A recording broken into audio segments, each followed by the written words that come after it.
एक समय की बात है, रामपुर गांव में बलदेव नाम का एक किसान रहता था। उसकी एक बेटी मीना थी जो बहुत सुंदर और होशियार थी। बलदेव के खेत जमींदार के पास गिरवी थे। बलदेव खेतों में मेहनत करके घर का गुजारा चलाता था। उसने 3 से 4 महीने खेत में काम करके एक फसल उगाई थी, जो फसल अब पककर तैयार हो चुकी थी। बलदेव ने अपनी सारी फसल को बेचकर पैसे कमा लिए। बलदेव फसल बेचकर जो भी पैसे मिलते थे उसके 3 हिस्से लगाता था। एक हिस्सा वह घर के खर्च के लिए रखता था, दूसरा हिस्सा जमींदार को ब्याज के रूप में देता था और तीसरा हिस्सा अपनी बेटी मीना की शादी के लिए अलग से रख देता था। फसल बिकने पर जमींदार अपना ब्याज लेने बलदेव के घर पहुंच गया। वहां पर उसने मीना को देखा जो कि बहुत सुंदर थी। उसके बाद वह बलदेव से अपना ब्याज लेकर चला गया। कुछ दिनों में बलदेव अपनी अगली फसल उगाने में लग गया। 3 से 4 महीने की मेहनत के बाद फसल उग गई और कुछ दिनों के बाद उसकी कटाई होने वाली थी। लेकिन तभी बारिश शुरू हो गई और कुछ दिनों तक लगातार बारिश होती रही, जिससे सारी फसल खराब हो गई। इससे बलदेव और उसकी बेटी मीना बहुत दुखी हो गए।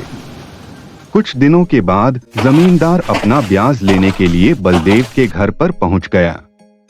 बलदेव ने उसको बताया कि अब की बार बारिश की वजह से उसकी सारी फसल खराब हो गई।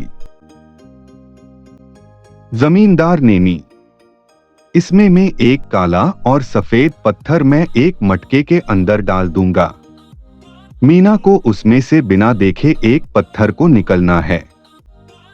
यदि वह काला पत्थर निकालेगी तो मीना को मुझसे शादी करनी होगी और मैं तुम्हारा सारा कर्ज माफ कर दूंगा। यदि वह सफेद पत्थर निकालेगी तो उसको मुझसे शादी नहीं करनी पड़ेगी और मैं तुम्हारा सारा कर्ज माफ कर दूंगा। बलदेव को जमींदार का ब्याज भी देना था। यदि वह उसकी बात नहीं मानता तो उसने खेल के लिए हाँ कर दी। जमींदार बहुत धोखेबाज था। उसने जमीन से दोनों काले पत्थर लिए और मटके के अंदर डाल दिए। मीना ने उसको दोनों काले पत्थर मटके के अंदर डालते हुए देख लिया। मीना बहुत होशियार थी। उसने कुछ देर सोचा, फिर मटके के अंदर से एक पत्थर निकाला और गिरने का बहाना बनाकर जमीन में गिर गई और उस पत्थर को बाकी सभी पत्थर में मिला दिया।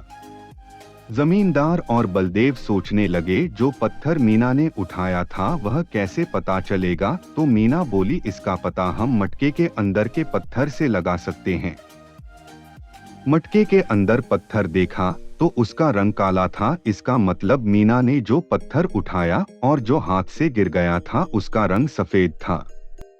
इस तरह मीना की होशियारी से बलदेव का कर्ज भी माफ हो गया और मीना को जमींदार से शादी भी नहीं करनी पड़ी।